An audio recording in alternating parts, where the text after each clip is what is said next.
Hindi ako nagwagi, hindi rin ako numukod tangi, ngunit nalampasan ko ang malungkot na gabi.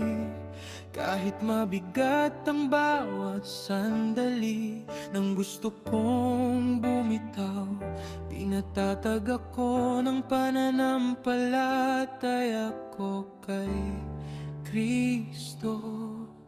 Nang tila bumuho ang aking daan, hindi niya ako iniwan, hindi niya ako tinakbuhan. Sa kalakasan ng kamay, hindi ako magpapatalo. Kahit ilang beses madapa, hindi ako susuko.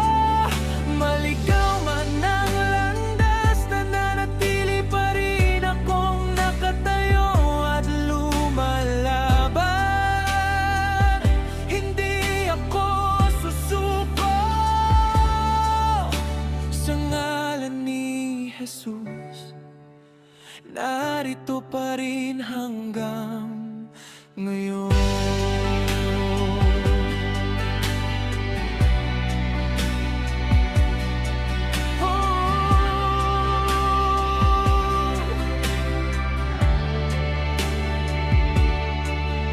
Maaring may luha at sugat,